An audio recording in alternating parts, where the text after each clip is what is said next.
Hey, I'm Gregory from Wild Birds Unlimited. I'm here with one of my best customers, Ernie Miller, and he's been feeding the catbirds out of his hands. I want to get some footage of this because you're going to love it. Catbirds you can feed out of your hand. You can feed mockingbirds, bluebirds. I've heard people, well, Ernie actually has thrashers that come down near him, and he's the only person I've seen feed thrashers out of his hand.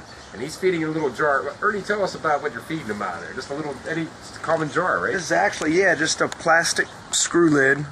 And it's actually for hair gel. All right. And it just, boom. There you go. Just carries them. And the main thing is that I can just walk around the yard. And if I'm working in the garden, planting stuff, doing whatever, and if my friends fly up or dive bomb me, one of the two, I can just keep it in my back pocket and just catch them like that. But, you know, it holds it a good amount.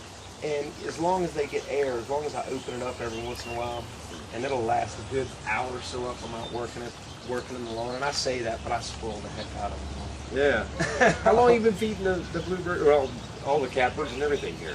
Exactly 1 year. It's been exactly 1 year since I came into the store, and you gave me a free sample. And I said, oh, you know, some worms, you know, whatever. You see that Robin has a mouthful of them.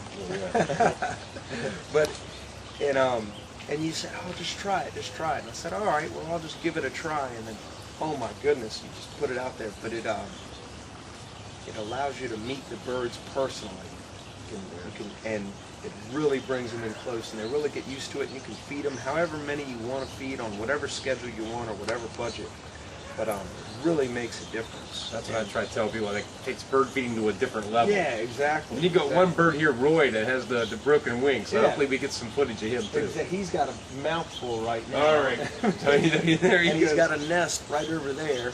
And that's like a perfect example of, you know, not only the catbird or the brown thrashers, and they don't necessarily have to eat out of your hand, but you really can get up close and personal, and you start to know which ones specifically, you know, come around and enjoy the mealworms, and, you know, they like to bully each other around and all that good stuff, but it's part of the fun. It's like an aviary back here. There's birds just everywhere. This is great. I'm working on them. I do the best, and the biggest thing is water feature. Yeah. And I've planted as many native plants as I can.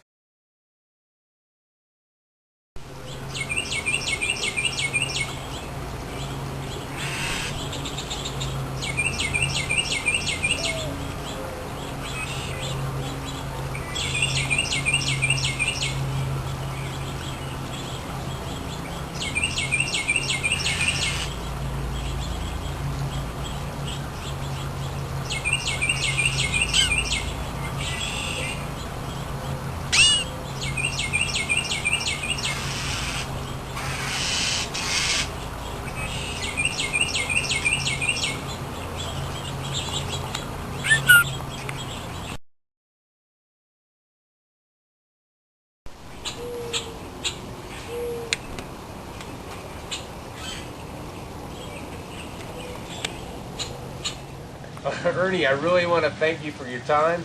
And remember, this is Ernie from E.W. Miller Construction.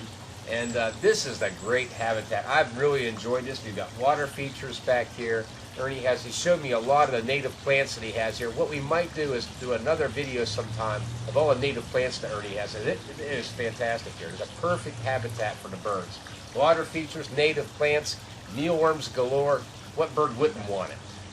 And if you need any construction, E.W. Miller Construction. Can't beat them either. Right? Hey, Thanks again, Ernie. Plug. Oh, you're welcome.